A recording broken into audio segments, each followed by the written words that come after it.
Ang susunod na programa ay rated PG. Patnubay at gabay ng magulang ay kailangan sa mga batang manonood.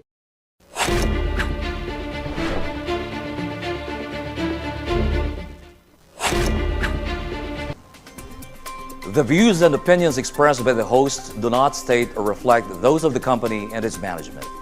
Furthermore, the views, opinions, and insinuations made by the host, guests, do not reflect those of the show, the management, and the network. Tonight on the PH Insider, a political firestorm takes center stage.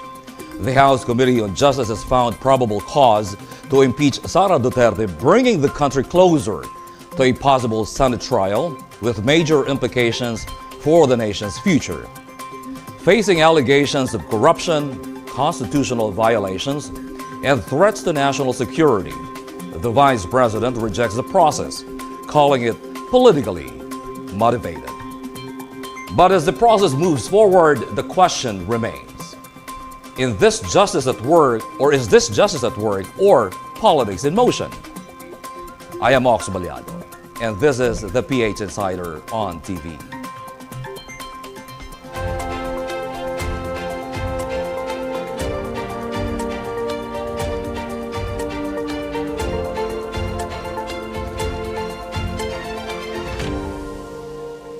Para tulungan tayong higit na maintindihan ang mga isyong pinag-uusapan ngayon ng bayan, makakasama natin ang isang veteran law practitioner. Siyempre, hindi na po bago sa kanya ang mga usapin tungkol sa impeachment. Joining us live is a former spokesperson of Chief Justice Maria Lourdes Sereno.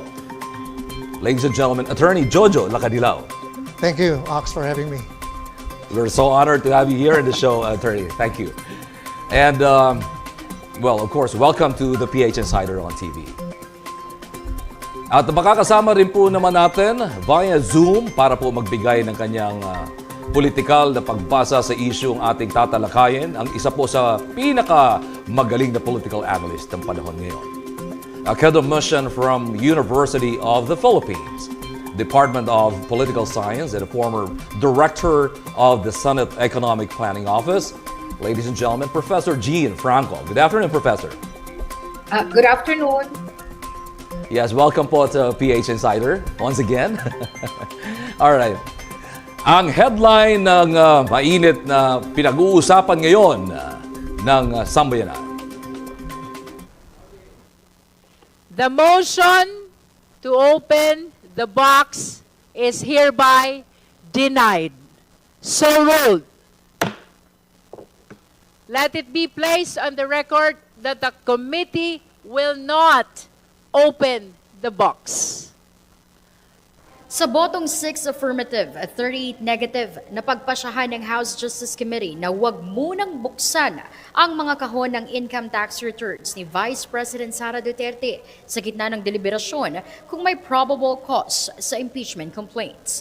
Ito ay sa ilalim ng mas pinaigting na pag-iingat ng Justice Panel sa pagtalakay ng impeachment proceedings para matiyak na hindi madadaan pa sa teknikalidad ang mga isinasagawa nilang pagdinig.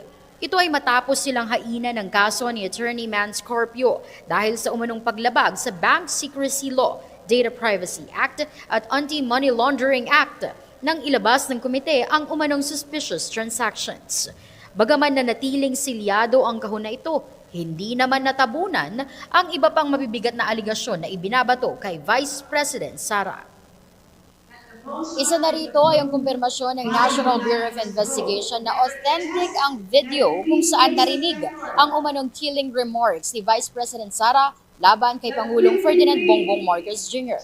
Ayon sa NBI, dumaan sa mabusising pagsusuri ang naturang video at lumabas na hindi ito inedit, hindi ito pinutol at hindi rin pinagtugtong at lalong hindi ito gawa ng isang artificial intelligence o AI. Authenticate ng NBI. Yes, ma'am. Hindi yun gawa-gawa lang, hindi yun AI. Yes, ma'am. We hashed the data, the subject data, meaning the virtual press conference, which was live streamed through social media platform. Sinabi naman ni NBI Director Melvin Matibag na posibleng isang kasalukuyan o dating miyembro ng Armed Forces of the Philippines o AFP ang umanong tinutukoy na hitman laban kay Pangulong Marcos Jr. At kabilang daw sa sinisilip nila ngayon ay ang mga malalapit na kasama ng Vice Presidente, pati na ang kanyang security group bilang bahagi ng investigasyon sa naturang kill threat. Dahil sa mga revelasyong ito, naniniwala si Mamamayang Liberal Party List Representative Leila de Lima na ang umanong pagbabanta ni Vice President Sara ang pinakamalakas na batayan upang siya ay mapatalsik sa pwesto. Ayon kay de Lima, ipinapakita umano ng naturang banta ang tunay na karakter at moral na paninindigan ng Vice Presidente.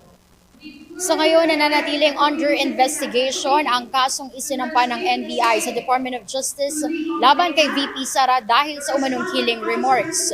Samantala, idineklara naman ng House Justice Panel na may probable cause ang 3rd at 4th impeachment complaints na inihain laban kay VP Sara. Sa ngayon, inatasan na rin ni Representative Jervil Luistro ang Secretariat Committee na ihanda ang kanilang committee report para maiakit na ito sa plenaryo.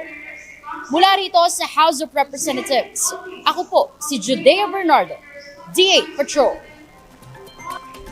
From headlines to public debate, we now turn our attention to this issue. Good evening once again and welcome to the PH Insider on TV. Nitong mga nakalipas pong linggo, nakalipas na panahon, I was about to say that, over the past few weeks, Attorney and the Professor, maigting pong pinag-uusapan ng sambayanan, hindi lamang po ng Kongreso, no, na mababa at mataas sa kapulungan, bagamat ang sambayanan po, tungkol po sa naging proceedings ng impeachment, no? Laban po or against Sara Duterte, Vice President Sara Duterte.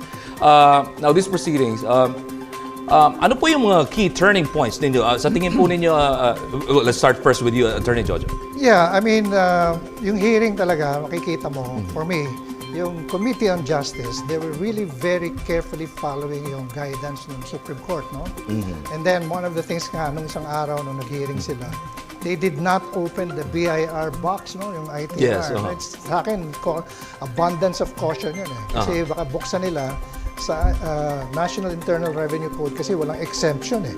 Exactly. Hindi pwedeng i-publicize yun eh. So, nagbotohan sila at nag-decide sila na hindi na nabubuksan yun. So, there are many, ang dami, no? Bawat isang araw ng session nila. May mga pasabog, Madriaga, Senator Trillanes, and then, essentially, yung AMLAC presentation. These are all very important, explosive, in my view, evidence. All right. Professor Jean, as far as this impeachment proceeding is concerned, what do you think were the key turning points here as a political analyst? Tama si attorney, no? Yung di pagbukas nung tinatawag nga nilang Pandora's box was, I think, a turning point, no? Why am I saying that it's a turning point? Because makikita na nag-iingat sila. And I think because this is being played out, no? Live streamed all over the country, mahalaga rin na makita ng mga tao na this is not being rushed, that people are exercising prudence. Kasi alam mo, mahalaga nakatanggap-tanggap ang resulta nitong impeachment proceedings. Well, ako, yung observation ko, no, they've been very extra careful. I would certainly agree with both of you, no? Yung pag-handle doon sa green box na yan. But to my surprise, there were lawyers who were suggesting it to be opened during the I think the legal proceedings. argument ni Senator Congressman De Lima for at least once is within our mandate, pwede natin buksan to. And then we are exempted from the restrictions of the law na wag i-publicize ang ITR.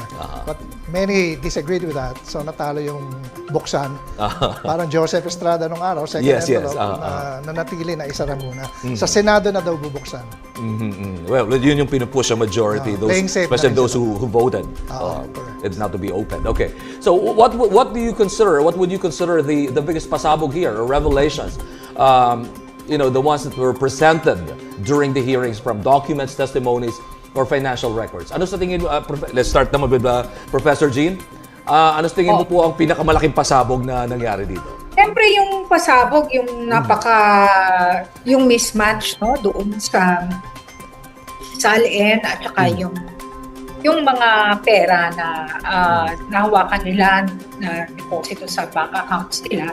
At mahirap din kasi i-deny kasi dokumento siya, no? Bagamat of course patuloy na dinideny ng kampo ni VP Sara na ito ay nakuha by legitimate means, no? As all right, thank you for that, Professor. As a standpoint of a legal practitioner, Attorney Jojo, doon sa mga nilatag nila, anong pinakamabigat doon na naging pasabog? Madriaga is a very important witness, no? Marami siyang sinabi doon. Almost like an eyewitness doon sa mga pagbabayad ng pera na ginastos nung 125 million yon. Tapos yung AMLAC is really a documented evidence. Ngayon, ang nangyari, as pointed out by Professor Jean siguro, is kaya ang defense nahirapan sila eh. What they do is deflection, denial, pero wala talaga silang maibigay na rebuttal. Rebuttal evidence na sasabihin nila, hindi totoo yung 6.77 billion. Kasi ito yung namin, ebidensya eh. They can only say, hindi totoo yan, okay, it doesn't amount to crime. So, deflection, denial, so it tells me na yung mga prinisenta doon sa witnesses, medyo mabigat labanan yon. Nakakaawa yung defense kasi nahihirapan talaga silang. They're scampering, they're flailing on how to actually defend yung mga malinaw na ebidensya ang pinakita. Okay, let's talk about the presentation of evidence, Attorney and Professor. No? Doon po sa panig ng mga complainants and members of the House Justice Committee, gaano ba kalakas o ka-consistent ito pong presentation of evidence na ginawa nila? In your analysis, Kasi mababa, yung threshold naman probable cause lang eh. Yes. Hindi naman to criminal case that you have to prove beyond reasonable doubt. Right. So, I mean, it's almost like a preponderance of evidence. May ebidensya ang prosecution, may ebidensya ang defense. Sino ang mas mabigat? Yun na yung decision. Ang problema lang kasi, this is one of the things na nangyari, is that hindi sumipot si VP Sara. So, she had no choice, she had no chance of presenting any counter evidence. Siguro wala rin talaga, no? So, the threshold, I think, from my perspective, na-commit nasampahan na ng probable cause, no? Something happened, was she the one guilty of doing it? Yun naman ang probable cause. So, mukhang nasampahan nila yung standard na yun. How do you think, how effective were these in challenging the accusations? One of the things na ginagawa nila is yung kina-counter yung narrative sa media, no? Sa labas, hindi sa loob ng committee hearing. Kaya nangyayari, yung defense nila, for example, yung cash on hand na wala sa SALN, ang explanation nila is, hindi, nilagay namin sa other channel. Which for people like me who used to fill up SALNs, it's kind of a laughable assertion, no? Na hindi naman ako accountant. Some accountants hindi mo ilalagay sa others yung cash on hand. Kasi liquid yun eh, doon mo ilagay yun. So, yun yung mga bagay na napuna ko lang. But the problem with them is, hindi nila ma-defend inside the committee. Kaya sa labas sila. Not very effective. Kasi parang pinaglalabanan na lang doon, public opinion. Pero sa legal, sa committee, wala silang panlaban. Okay. Thank you, Attorney. Well, Professor Jean, we got disconnected earlier. I was about to ask you this question because we've been hearing counter narratives, from the Vice President's camp. How effective do you think were these in challenging the accusations? Alam mo, kasi tingin ko natatalo yung kampo ni VP Sara Duterte sa hindi nila pagdalo, no? Kasi nakita nyo naman ilang beses na ina-emphasize ng committee, no, na hindi siya nakakadating. So parang ang dating tuloy, kung ikaw ay nanonood, i-snub niya yung committee. But at the same time, tama nga si Atty., no, ginagawa nila, nagpe-press con sila.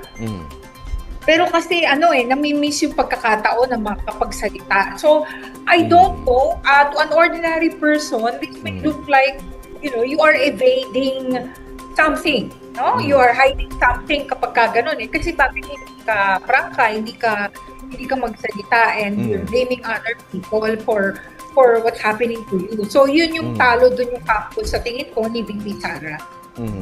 Yeah, and to my mind, I think also, parang nalalagay din tuloy siya sa alanganin kasi hindi niya nasasagot yung mga aligasyon. Parang ngayon kasi sa Ox, naging strategy nila, mas area ni Professor Ginto, ang pinaglalabanan na lang nila, public perception eh. Yes. Tapos yung framing nila doon sa mga nangyayari, it's all political. Political lang lahat siya, public perception therefore yung nilalabanan nila. So they're trying very hard sa PR side. I don't know if they're effective, pero sa legal, matalo sila sa House Committee, no? So I don't know if that's an effective strategy, but that seems to be what they're doing. Deny, deflect sa public, get the public agree with them. Bahala na yung legal, kumbaga. Hindi na namin sasagutin by rebuttal evidence. Bahala na yan. Siguro ang pag-asa rin nila, sa Senate naman, mukhang mananalo kami. Kasi walang vote for conviction doon. So, yun yung play nila. I'd be happy to be a fly on the wall doon sa mga discussion in defense. Pero it seems to me ganun nangyayari. Alright. Professor Jean, merong mga mabibigat na aligasyon na hinggil po sa movement of ito pong malalaking halaga ng pera and in fact the use of confidential funds. No? Gaano po ito kasignifikante para sa inyo?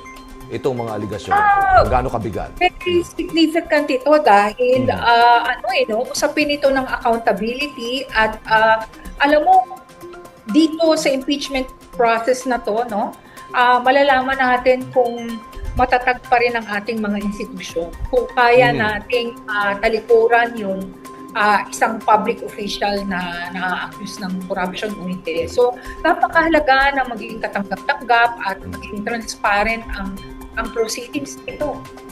Yes. How about Attorney Jojo? These testimonies alleging the Vice President who have been using confidential funds and among other things. Yun yung one of the counts no? Sa impeachment, exactly. Diba? Graft and corruption, gross violation of Constitution. Yun talaga yung meat no? Tapos from some others, pati yung threat against the President, First Lady, tsaka si former Speaker. So, sagutin mo yun kasi yun yung meat nung accusation sa'yo But they cannot apparently they could not answer it, no? Kaya otherwise pupunta ako doon, sasabihin ko. Kasi kailangan mo counter evidence. Binilagay yung AMLAC, pinakita yung cash flow 6.77 billion. They only say hindi totoo yan. Pero ano yung totoo? Pakita niyo sa amin. So walang ganon So mabigat yun. Kaya I think for me, nasabi ko na kanina, parang nasampahan na nila yung probable cause na standard. So I think it will go on for the trial. Alright. Yung Committee on Justice, Professor Jean, may mga, they actually cited bank records and audit findings. Ito ba, mas nagpapalakas pa, nagpapatibay pa sa kaso in a substantial way? Would you consider that? Tingin niyo po ba? Oo naman, sa punto de vista ng mamamayan. At ang nagpapaano pa nito, ang nagpapa-complicate pa nito, no, dahil si VP Sara Duterte ay nagdeklara na tatakbo siyang presidente, no. Siyempre, sa ordinaryong mamamayan, ang panuntunan niya sa gusto niyang maging presidente ay yung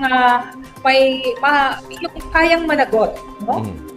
In whatever way sa kanyang constituents, no?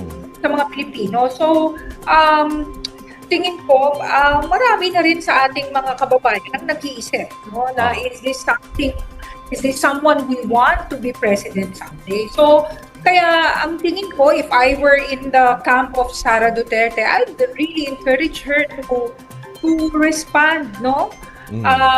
All these allegations. Sa panahon niyo, attorney, itong mga sinight na mga nabanggit ng mga bank records and audit findings, mas madidiin pa ba lalo dito? Solid yun. Kasi yung data galing sa AMLAC, which is a government entity, na hindi niya inimbento, na yung mga suspicious transactions reported ng mga bank yan. So, paano mong i-deny yun? Kaya hindi naman nila dinay actually, ng company VP Sara. So, mahihirapan sila doon. Pero I think one of the solid evidence, para explosive yun, na finally, nakita natin yung actual na mga pera na dumaan sa bank accounts Yes. outflows at inflows na hindi maipaliwanag yung provenance. Kasi yung sweldo niya hindi aabot sa 6.7 billion over the several decades, no? Kaya parang meron na kagad presumption ng hidden hidden wealth, no? Kaya mabigat 'yon because it's based on data rather than speculation. Alright.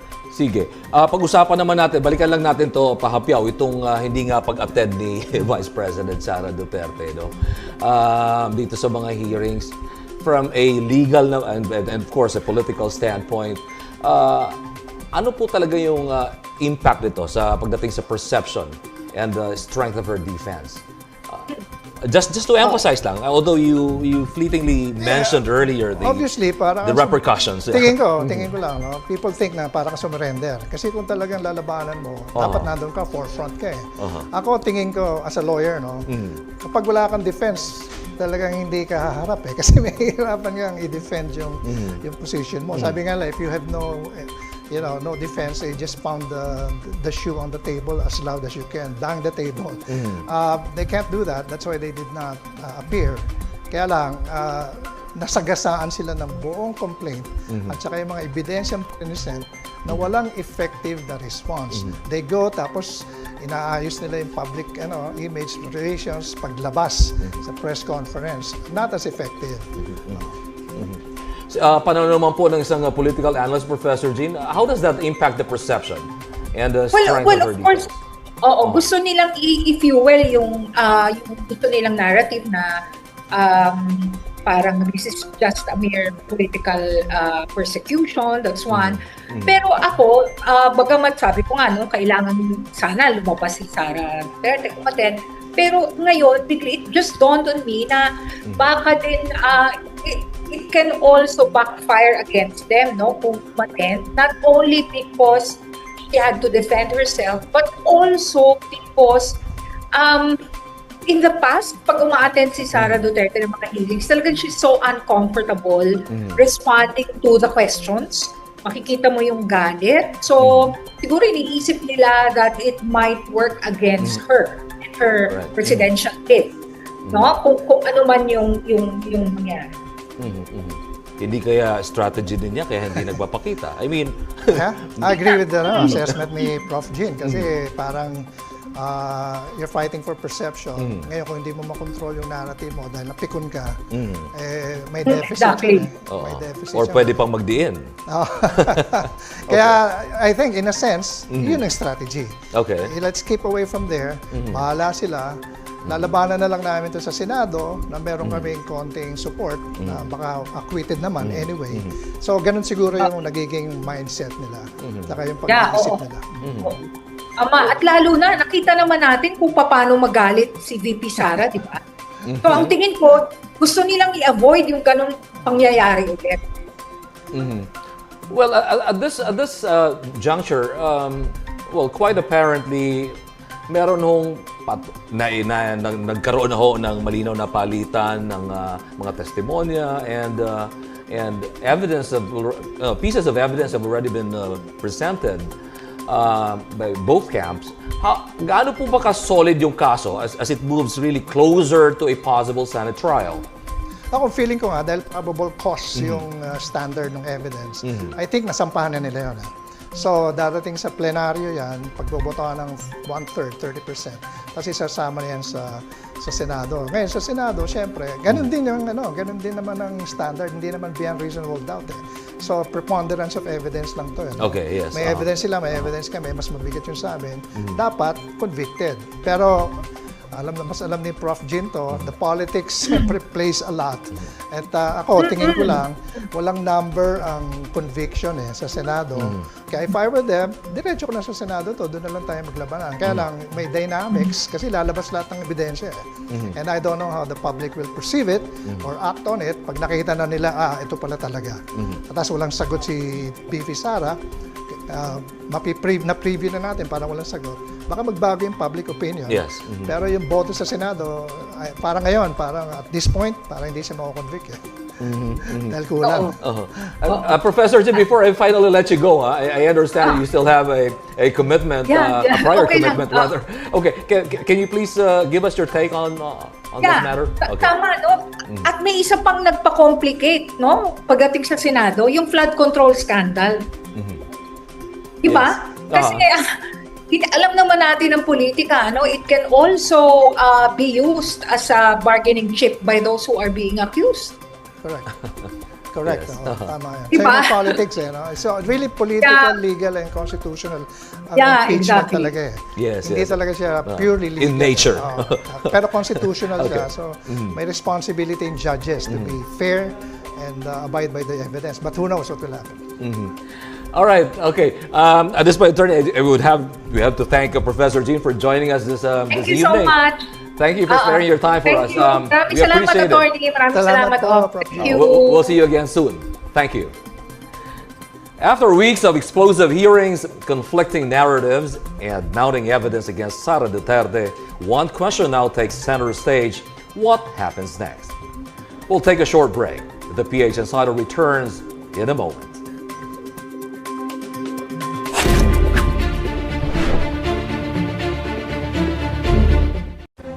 2025 was a meaningful year for Bingo Plus Foundation. As our purpose grew, it was time for a new chapter. Introducing DigiPlus Foundation. Education is the bridge to opportunities. Through the Future Smart program, we empower learners and educators nationwide. At DigiPlus Foundation, we multiply learning for a better future. Healthcare should come with no barriers. Kalusugan Plus delivers medical missions, and Embrace Plus mental health support, which empower every Filipino through compassionate and accessible healthcare. At DigiPlus Foundation, we multiply healing. One patient, one community at a time. Every dream deserves a chance. In Wish Plus, we grant wishes, empowering individuals, families, and communities together with their partners. At DigiPlus Foundation, we multiply hope, dignity, and possibilities. Disasters don't wait. Through the Bayanihan Plus program, we mobilize immediate response and recovery efforts. At DigiPlus Foundation, we multiply the spirit of Bayanihan across the nation. DigiPlus Foundation is committed to delivering on our promise to bring help within everyone's reach. When support becomes accessible, impact doesn't just grow, it multiplies.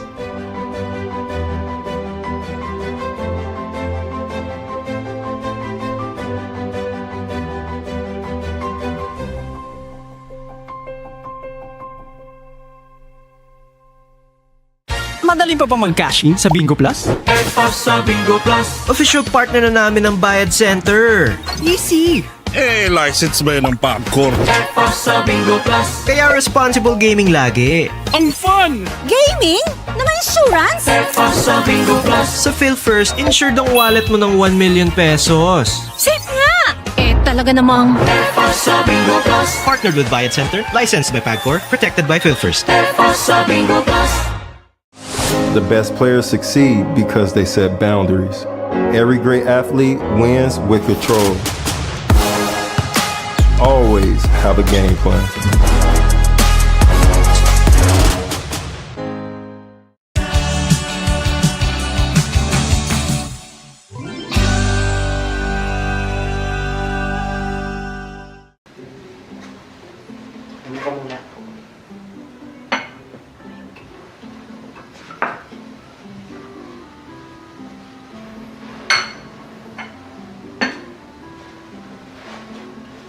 Nabanggit naman siguro sa inyong tito na ako nang bagong mag-caretaker ng bahay niya. Ako na rin daw ang bahalang mag-decide kung sino ang mag-i-stay at aalis dito. Saan ang kwarto ko? Baby? Ano? Ay, yung kwarto mo, di ba pababae naman yung kulay peach? Bakit nga ba kulay peach yung kwarto mo man? Alam niyo mga tol, kapag ka macho, astig, kahit anong kulay, bagay. Anyway, doon sa pinto sa kanan, nandun yung kwarto ko. May mga konting gamit lang doon, pero tatanggalin na lang namin. Teka, saan pala ako magkakwarto? Pre, kung okay lang sa'yo, Sa kwarto ko, tabi tayo. Ito naman. Ano pre, okay lang ba sa'yo? Oo naman. Wala naman akong magagawa eh. O sige na, magpapahinga na ako. Bukas na tayo mag-usap. Wait! Your name is T-Rex, right? So you come here often?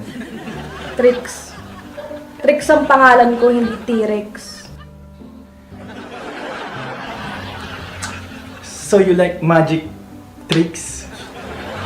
Dati pa may saltik tong kaibigan mo. Ikaw? Pag yung biro mo hindi mo patinigin, ikaw yung unang aalis dito sa bahay. Ben, ba't ang sungit nung parang di pang sitcom?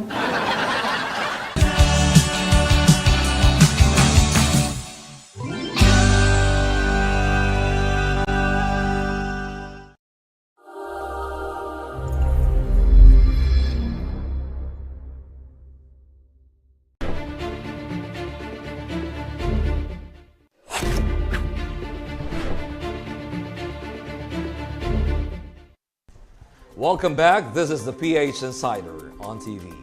From the merits of the accusations, we now turn to what lies ahead.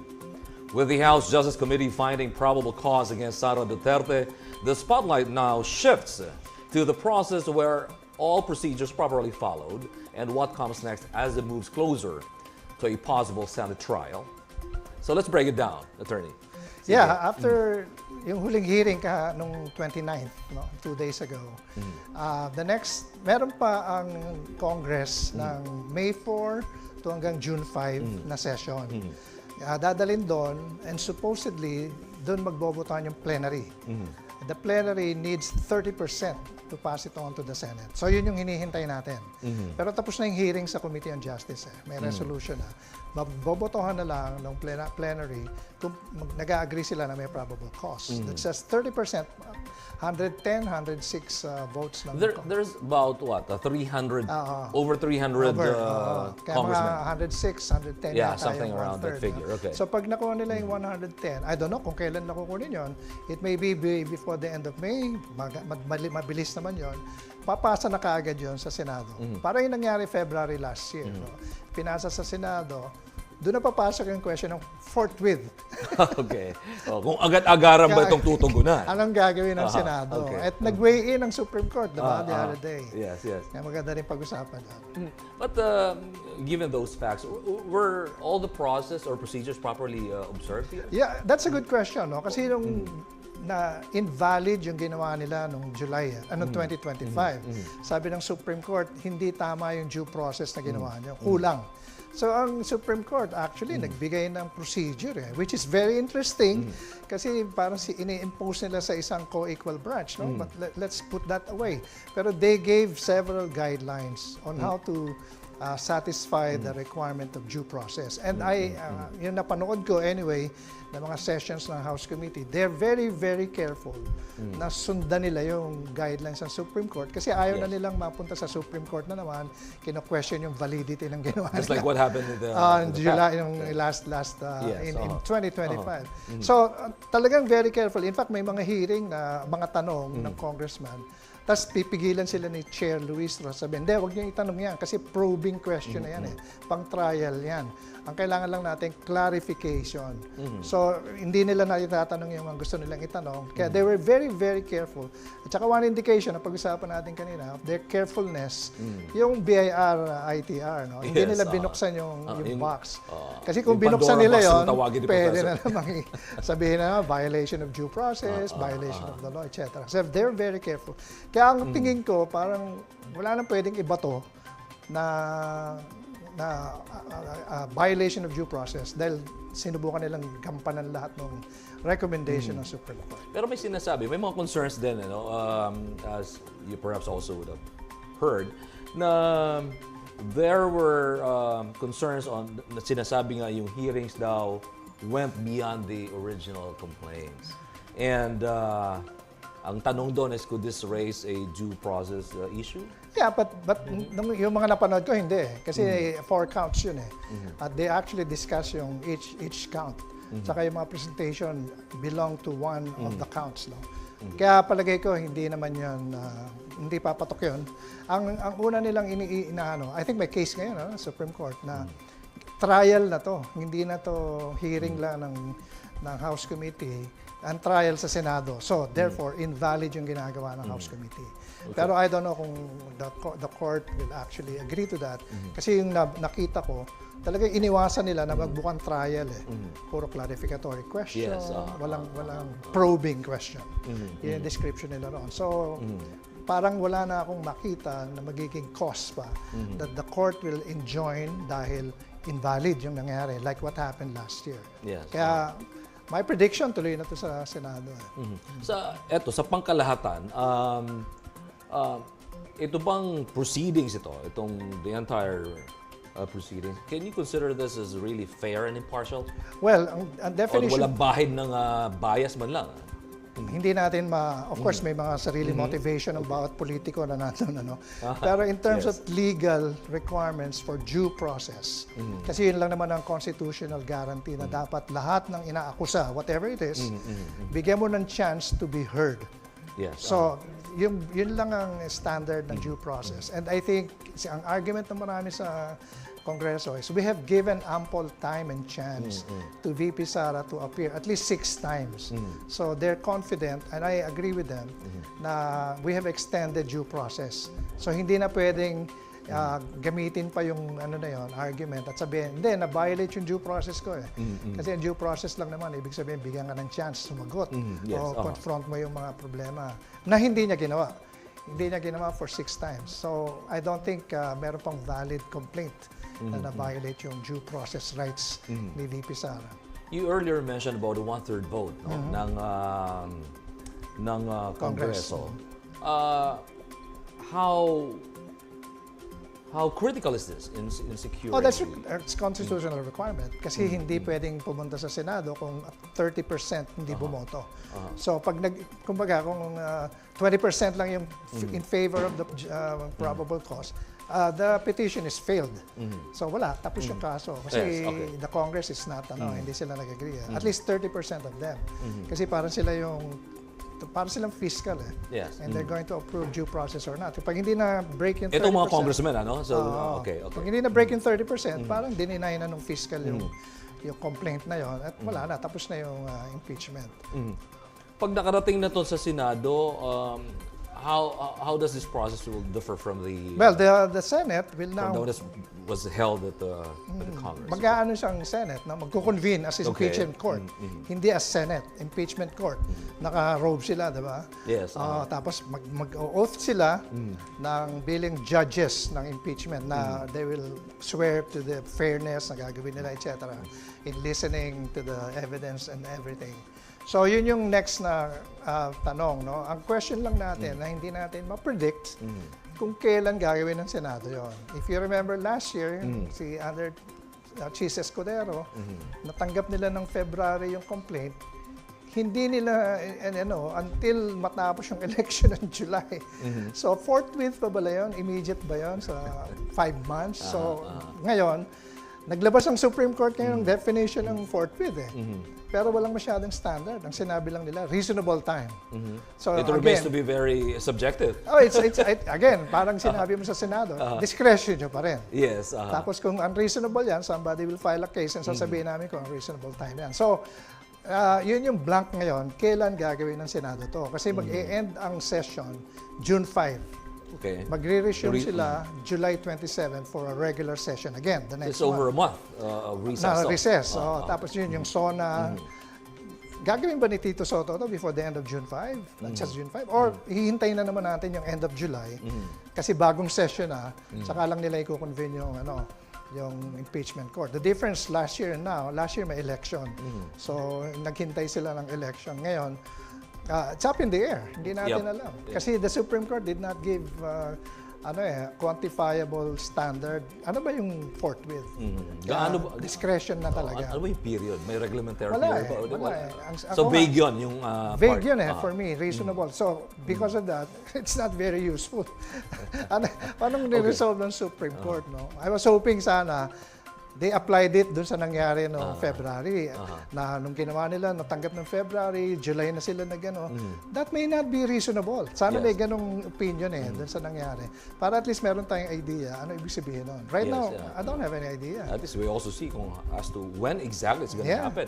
But I heard the Senate President saying in one of his interviews they're kind of prepared, or they're still preparing. So, kaya nga we're hoping, pero it's still up to him, no? It's still up to them. At the end of the day. Oo. Kaya I don't think Tito Senator Soto is the same as Chis Escudero, no? May iba-iba naman silang style. Kaya we will see. But yun yung timeline. June 5, tapos na yung session na to. If they don't convene, sa susunod na. Which is earliest July 27. Kaya gano'ng katagal tayo maghihintay para marinig na natin yung impeachment court?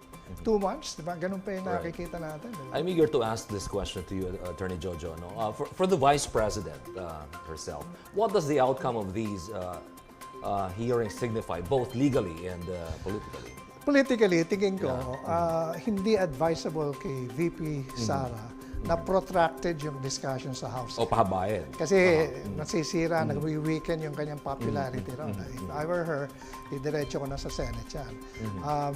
Legally, impeach siya pag natapos sa House, no? So, pero hindi natin alam kung ano mangyayari sa Senate. But as I said, if you count the votes, parang walang 16 votes to convict her. Pero as you and I know, may mga politics behind the scene yan, di ba? Sabi ko, baka nga naka-mindset na yung boto eh. Oo nga, isa pa yun. But there will be factors, as you mentioned earlier. Yeah. Dapat yung judges kasi will look at the evidence. Kasi legal procedure pa rin to eh. Precisely. And constitutional. At the same time, it's everybody understand politics dito. No? Yes, So may play ang politics dito. Hindi lang sa part ng senator. Kasi what will the Marcos administration do? If do they want to influence the vote, di ba? So titignan natin. Those are the things na hindi ko alam personally. Pero yun yung mga factors. So for now, while the votes seem to be not with the conviction, pero who knows what will happen. So may laban pa rin. Sana tumuloy sa Senate and then makikita na natin how it will go. So magkakaroon tayo ng idea kung ano talaga yung nasa isip ng mga senador and how will the public perceive it and what will the public do kung nakikita nilang mukhang hindi mukhang hindi okay to and everything like that. Parang nangyari na sa ating sa mga nakarang history natin, impeachment ni Erap, the public actually reacted. No? Yes. Dahil hindi binuksan Nung hindi binuksan envelope. yung envelope. Okay.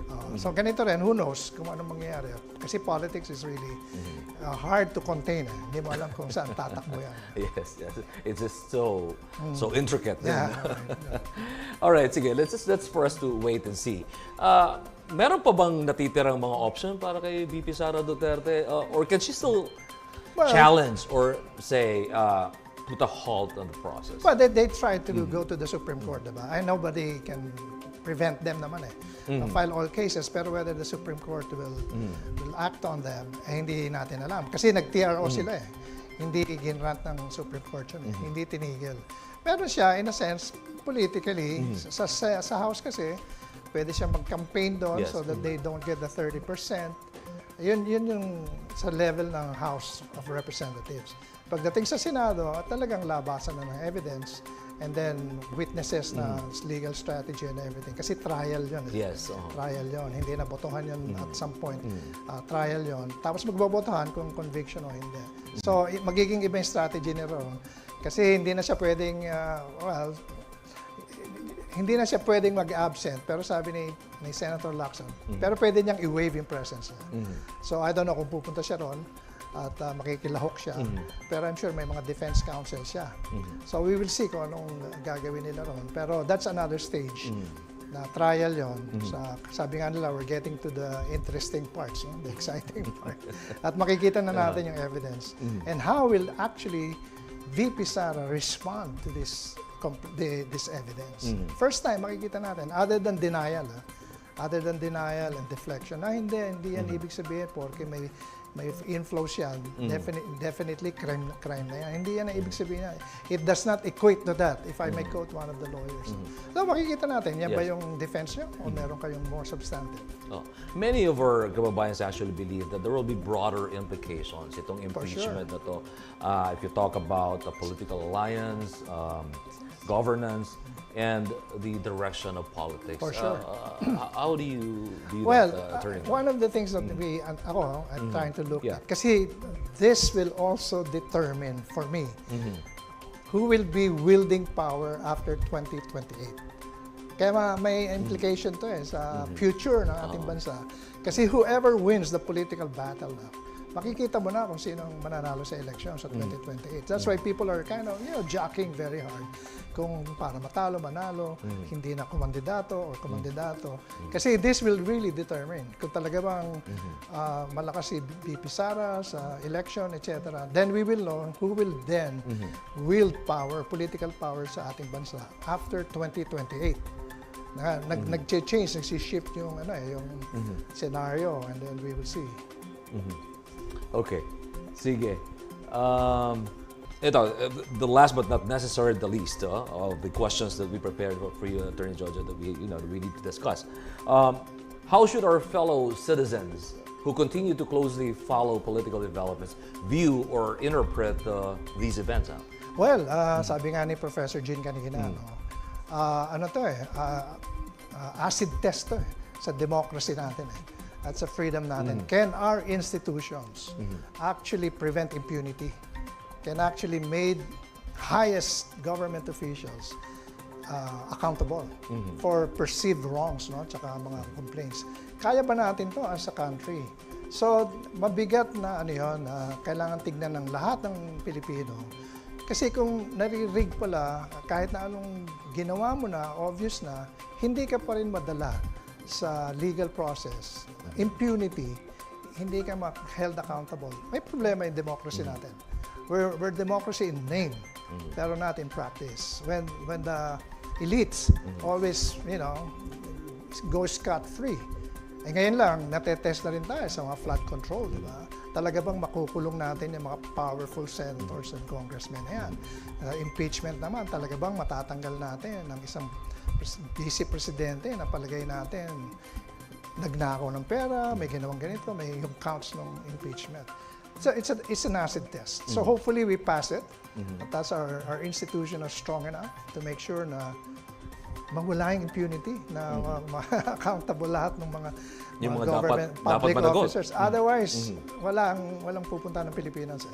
People can go and do whatever they want. Tapos walang mangyayari sa kanila. Wala na, hindi na tayo democracy, I think. Kaya kailangan batayan natin yan. All right. At this time, Attorney Jojo Lacanilao, I want to thank you for your generosity of being here today, discussing with us about the impeachment proceedings. Maraming salamat po. Salamat po. My privilege. Thank you. Thank you. Once again, we would like to thank Attorney Jojo Lacanilao, the former spokesperson of Chief Justice Sereno. Thank you. Thank you. What we are witnessing is not just an impeachment, it is a reckoning, a test of whether power is truly accountable or simply protected by influence and narrative. The case against Sara Duterte will now move forward, carrying with it not just allegations, but the weight of public trust. If the evidence is strong, it must stand. If it is weak, it must fall. Because at the heart of this process is a simple but powerful principle. No one is above the law. And as this story continues to unfold, the nation watches not just for a verdict, but for truth. Magandang gabi. Ako po si Ox Balyado, and this is the PH Insider on TV.